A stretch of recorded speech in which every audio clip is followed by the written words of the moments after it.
Hey guys, Harrison Graham here, another episode of Chicago Bears Now. We have a joint preview coming up. Myself, our 49ers report host, Chase Sr. broke down this one from all angles. I think you're really going to enjoy it. But did want to provide you guys with an injury report off the top for the Chicago Bears. This was Wednesday's injury report as the Bears got some good news. Now, we're publishing this Thursday morning, so keep an eye on the injury reports Thursday and Friday. I'm not sure if the team will practice on Christmas, but they certainly will on Friday.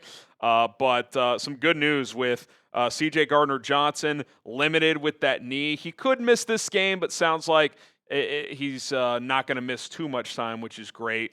Obviously, Luther Burden limited as well with that ankle. Brad Biggs kind of hinting that he thinks he's trending up with his chance of playing. A lot of other guys limited, late in the year. Guys are beat up a little bit. I'm not too concerned, but keep an eye on Kevin Byard with that ankle, Drew Dahlman with the ankle and hand, Travis Homer with his ankle injury, Eamon Ogbongbemiga with the hamstring. Nashawn Wright, that's certainly one to watch. I'm not too concerned, but we will monitor that. And then Luke Newman, who had his practice window opened, a backup swing interior guy. He is practicing. We'll see if he is activated this week. And then the DNPs, mostly guys dealing with illnesses, but a couple to watch. TJ Edwards with that glute injury. Is that something serious? Did something pop up during the game? So we don't really know there. And then also Roma Dunze with his foot, still not practicing. I would expect he misses another game. Okay, there you have it. Bears injury report. I'll also just verbalize it here. George Kittle, Kyle Shanahan said on Wednesday, they're hoping there's a chance he could play on Sunday night. So we'll kind of call that a coin flip for now. Keep an eye on the injury reports throughout the week. Okay, before we get to myself and Chase Sr. joint preview, if you want the Bears to win, beat the 49ers and clinch at least the 2 seed and the NFC North, hit that like button. Full preview coming up.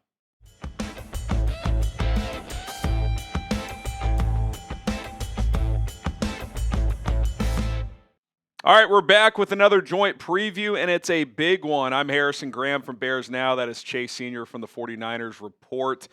For you Bears fans that remember, Chase also covers our Eagles show, Eagles Now, and so running it back, but with a different team and perhaps bigger stakes this time around, Chase, as both teams are playing for a lot. Both teams clinched a playoff berth last week, but San Francisco, if they were able to win their final 2 games, would get the number 1 seed in the NFC. Chicago, with just 1 win, would guarantee at least the number 2 seed. So there's still a lot on the line this Sunday night in the Bay Area between these 2 ball clubs. Yeah, I know a lot of people on Bears Now are going to say, wait, isn't this the same guy who was doing that Eagles-Bears preview going into Black Friday?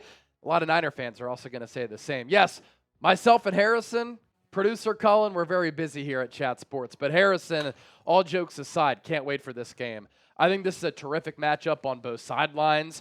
This Chicago team has been very hot since starting off 0-2. They're 11-2 on the year. And this Niners team right now is humming. They've won 5 games in a row. That's tied for the 3rd longest winning streak in the National Football League. And they are the first team in NFL history, Harrison, we were talking about this out in the office, to score 80-plus points over 2 games and not punt in either of those 2 games.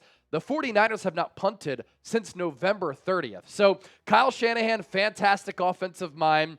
And as John Middlecoff said a couple of weeks ago, and it really rings true, Ben Johnson is kind of like the Midwest Kyle Shanahan. A lot of dynamic and creative passing concepts, but the foundation of his offense, like Kyle's, is running the football. So 2 offenses that are very similar, very explosive, and that just goes to show you why I think this is a fantastic matchup. Yeah, I think 2 of the better coaching jobs this year, too, for both these staffs. I mean, the Bears have had a ton of defensive injuries. The Niners have just had a ton of injuries, period, and both these teams just keep plugging away. But to your point of the offensive philosophies, I mean, both these teams want to run the football, lean on their offensive lines, which I think the Bears actually are better in both those areas with their offensive line and running the football, and set up explosive play action passing game off of it. I mean, I think that's the bread and butter of both of these offenses. And, to the Niners, Chase, we can start there. Christian McCaffrey has obviously been super productive this year, but the efficiency hasn't been great running the football, but he just had his best game of the year running the ball, averaged about 6 yards per carry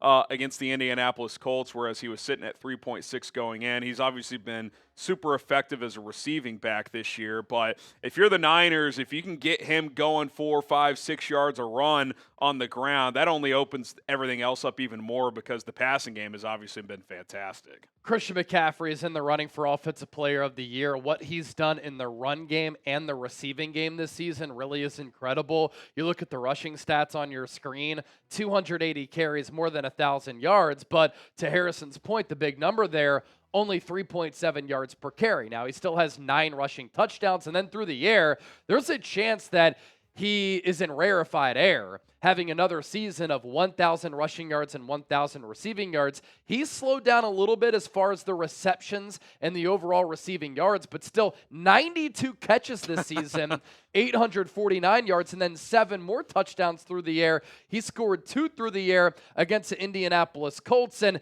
his dad was an All-Pro and a Super Bowl champion, playing alongside John Elway under Mike Shanahan for the Denver Broncos in the late 90s. And with CMC, you see such pristine route running and footwork. And I will say, the running efficiency this season really hasn't been there. There's been a lot of conversations. Is it because McCaffrey's slowing down? He's trending toward being washed? I don't think that's the case. I think mostly it's been a scheme and offensive line issue. Since the return of George Kittle, the run game has been more efficient. Spencer Burford has played pretty well at left guard. He was injured. Ben Barch was injured earlier this year. So they were going by committee early in the season at that left guard spot. They've stabilized that. They've gone more power and inside zone compared to outside zone. And I thought his running performance as far as real estate and running lanes was the best of the season against Indy. And so hopefully that is a sign of things to come for this Niners offense, because when they can run it like that, the pass game, it's been humming of late, and Brock Purdy is playing tremendous football. He threw 5 touchdowns against the Colts on Monday Night Football. It just makes this offense so much more balanced and explosive and harder to defend if they can be better in running the football, which the signs have been there of late. Yeah, I thought Ben Johnson made an interesting but true comment when asked to kind of evaluate Kyle Shanahan's offense. And the first thing he said was, well, they're one of those teams that even if you're not preparing for them, you kind of want to throw on their tape every once in a while just to see what they're doing. Yep. That's obviously a sign of mutual respect there for Shanny. But also he kind of glorified the passing game but called it unique because their 2 main weapons are a running back and a tight end, and Christian McCaffrey and George Kittle. Now, obviously, Juwan Jennings has been coming on. He's been playing pretty well, but it's had to be those 2 guys because obviously Brandon Ayuk hasn't been in the picture. Ricky Pearsall's been in and out of the lineup. He's still banged up, probably won't play in this football game. We'll see about Kittle. We're filming this, just so everybody knows, Wednesday around lunchtime, so technically the first injury report hasn't dropped as we're filming this, so keep that in mind based on when you're watching this. But injuries for both teams, Rome Odunze, Luther Burden, C.J. Gardner-Johnson for the Bears. But what Shanahan has done to kind of, I don't want to say evolve the offense, but in a way he kind of has. He's always been an outside zone guy. To your point, they're running more power. McCaffrey, I think, later in his career has become a more physical back. So even if he's lost a half a step, he can really lower that shoulder and get a couple extra yards. So I've been really impressed. You could argue the winner of this game, like, is that the coach of the year? I mean, I know Mike Vrabel's in the conversation. Liam Cohen's done a hell of a job. I'd say those 2, along with these 2 head coaches, Ben Johnson and Kyle Shanahan, that feels like the core 4 to me. I mean, they've all been fantastic. I love how Shanahan has kind of adapted and evolved the offense, and then with that coincides the play of Brock Purdy. And back in 2023, when Purdy had one of the more efficient seasons that we've seen in recent memory, everybody tried to say when he was top 5 in MVP voting, oh, it's because of the star-studded cast. McCaffrey won Offensive Player of the Year. You had George Kittle, Deebo Samuel, Brandon Ayuk all go over 1,000 all-purpose yards, and everybody wanted to say Purdy was carried by all of the skill players in Kyle Shanahan. Well, this year, him and Mac Jones. Ricky Pearsall's been out. George Kittle's missed a lot of time. And of late, the top weapons for Purdy, Juwan Jennings, Kendrick Bourne, and George Kittle, with Christian McCaffrey in the backfield, but it's not like the run game has been all that explosive. Going into Monday night, Christian McCaffrey had 1 carry of 20-plus yards all season. So I think Purdy's done a great job of elevating the people around him and helping to maximize some of the playmakers. This George Kittle injury really looms large for San Francisco. It's not just him as a pass catcher. He's an excellent blocker. He can pick up yards after the catch, great red zone target. I still think he's the best tight end in all of football because of what he does from a multidimensional standpoint. And since his return, I alluded to it earlier, the run game has been a lot more efficient. But Kittle himself has been on a straight-up tear of late. Over his last 6 games, this sample size is pretty nutty. 40 catches, 499 yards, and 5 touchdowns. So if the Niners are without him in this game, grew up a Bears fan, of course, too. Yeah, you know it really impacts what they want to do on offense. You know he wants to play in No this. doubt. I think he's missed a game against the Bears before, if I'm remembering correctly. So you know he wants to be out there. Stakes are high. It's against his childhood team. Maybe that Trey Lance game when the Bears won a few years ago. That monsoon. Yeah. Never forget that one. One of only a handful of Matt Eberflus wins. More than a handful, but felt like a handful. How things have changed, at least for one franchise. But, yeah, it's going to be interesting. I think on the Bears side, obviously I mentioned it earlier, we'll see as the week progresses. Ben Johnson is optimistic that Rome Odunze returns at some point. I don't think we'll see him in this game. We'll see about Luther Burden. But, last week and really the last couple of weeks, DJ Moore has kind of re-entered the fray. I don't want to say he's been a lost man this year in this offense, but he's kind of just been a secondary playmaker in the last 2 weeks. I believe he's got like 160 yards and a couple of touchdowns. Obviously caught that bomb from Caleb Williams in overtime, just an iconic moment in the history of the Chicago Bears. He and Caleb seem to be kind of vibing all of a sudden, which there's been questions around that relationship over the past year and a half. I think you can put those to rest at this point. And there's been a lot of questions about DJ's future, but I think right here and right now,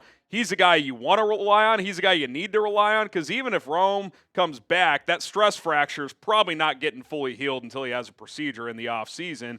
I think DJ Moore becomes a guy that this Bears offense leans on and that Robert Saleh is really going to have to key in on to slow down this Sunday night. And what I like with what Ben Johnson has done with him, not just being used as a gadget guy, he's being used in a couple of different ways. And I'll say this, I tweeted it out the following day. I can't still stop watching that Caleb Williams throw to DJ Moore to win the game against Green Bay, and then DJ Moore saying F Green Bay after the game. I mean, the sequencing of that play, what led to it, the craziness of the comeback, having like a 0.4% chance of winning, and then the actual throw from Caleb to DJ. I watched it so many times I almost needed a new pair of pants, and I didn't have any rooting interest in that game, and I know a lot of Bears fans are with me, but he is really a dynamic weapon, DJ Moore, and I'm glad to see that a great offensive mind, because this is the job of a great offensive coach, is putting a player like that who's so skilled in a position to succeed. Yeah, and there's been questions before the last couple of weeks, like, are they fully utilizing DJ's skill set properly? Like, what's the issue? And,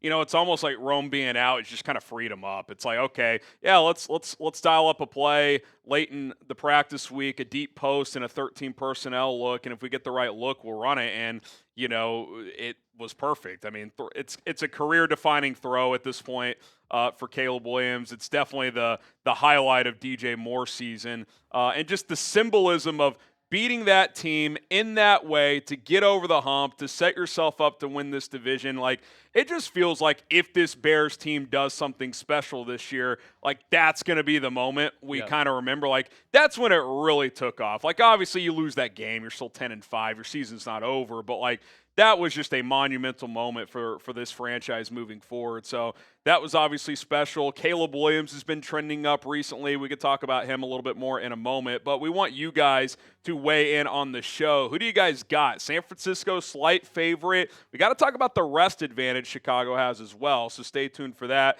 CHI for the Bears, SF for the 49ers. Let us know who you guys think wins this game. Quick word from our sponsor. Shout out to PrizePicks, the best daily fantasy sports app out there. It is the holiday season, the best time of year for sports, bowl games, basketball matchups, playoff pushes. It's all happening at once. And while you and I are out here making decisions every day, what gifts to buy, what to eat, which game to watch, there's one place where it feels good to be right. That is PrizePicks. Awesome new feature alert. PrizePicks now has early payouts. If your lineup gets off to a hot start, you may now have the option to cash out those winnings before the game even finishes. The way you play PrizePicks is simple. You pick 2 or more players, up to 6, in a single lineup and take more or less on their stat projections. We're talking passing yards, rushing yards, receiving yards, points, rebounds, assists in basketball. It doesn't matter the sport. It is available for you. A little 3-player lineup just for this game, and you can obviously use other players from other games. I got Caleb Williams more on his passing yards. He's been trending up in recent weeks.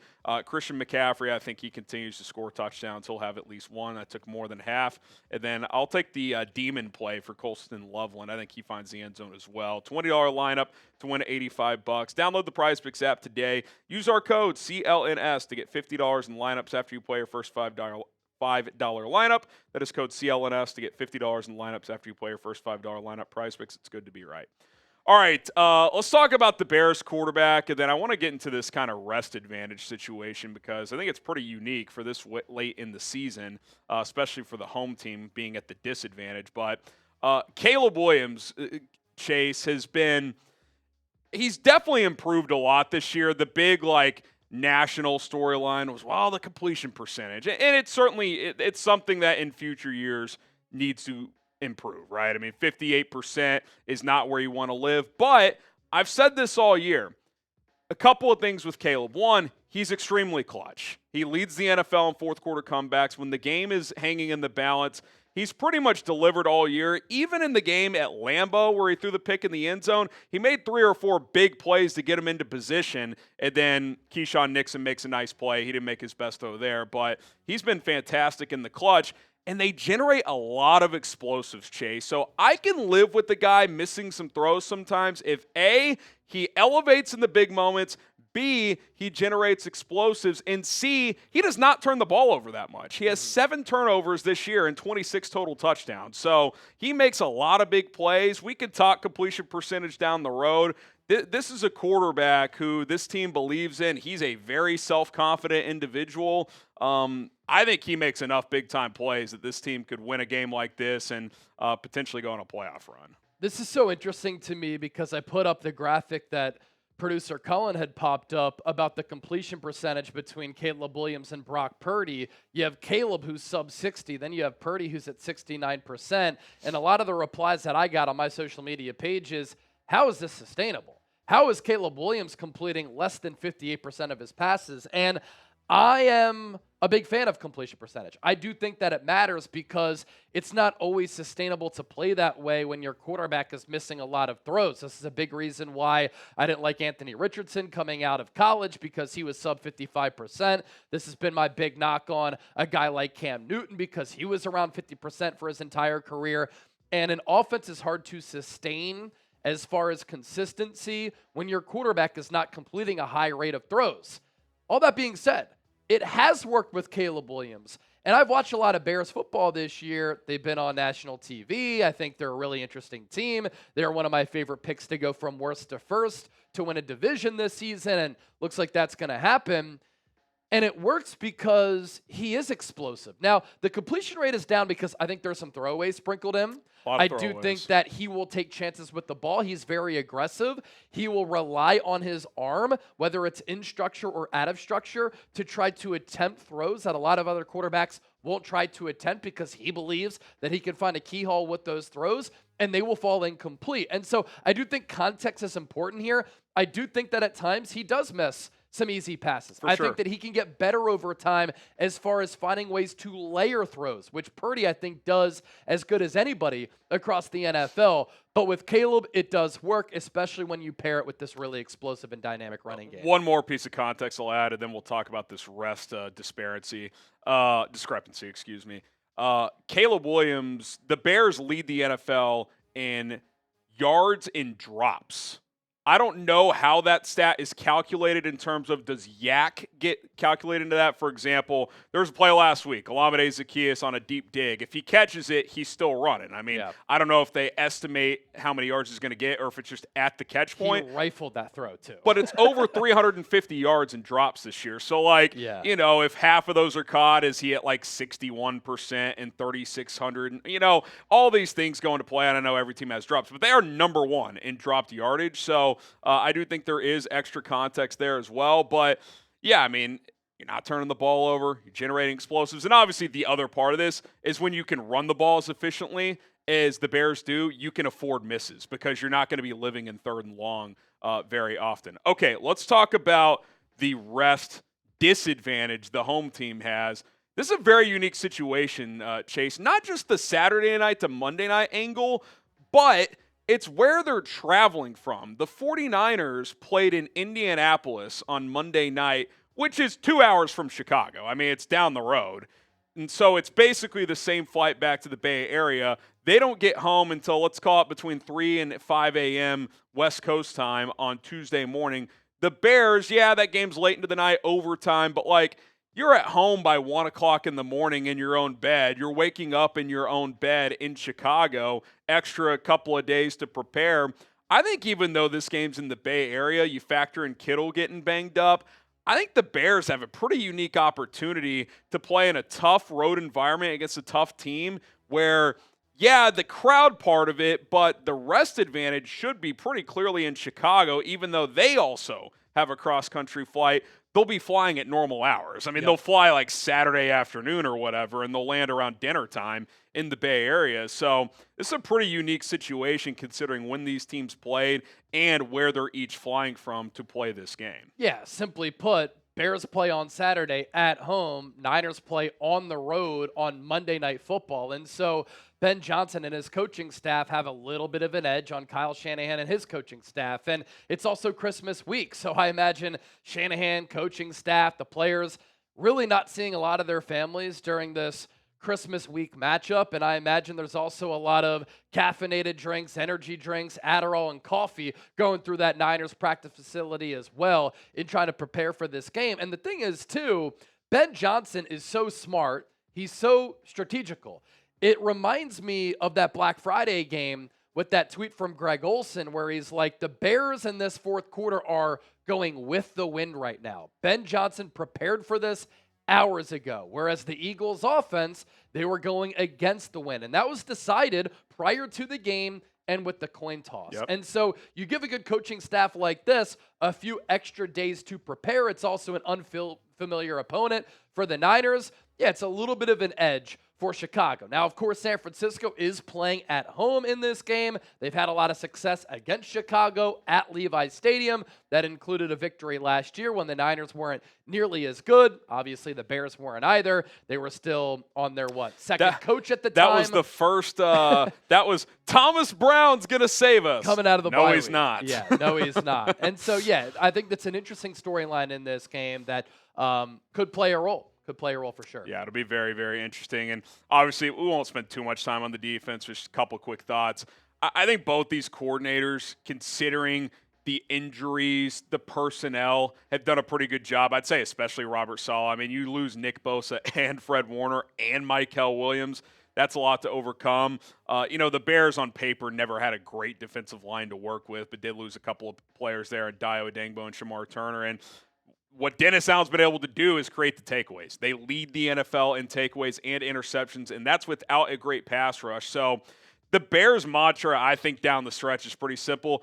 Bend, don't break, get timely takeaways. They're going to give up yards. They're going to give up some points, but if you can force more field goals than touchdowns, and if this offense continues to play how it is, that's how they're going to win football games. And you could speak to it, but what Robert Saleh has done with, practice squad guys, signing a guy like Cleveland Ferrell off the street to be productive. I mean, there's a reason he's getting looks to potentially be a head coach once again.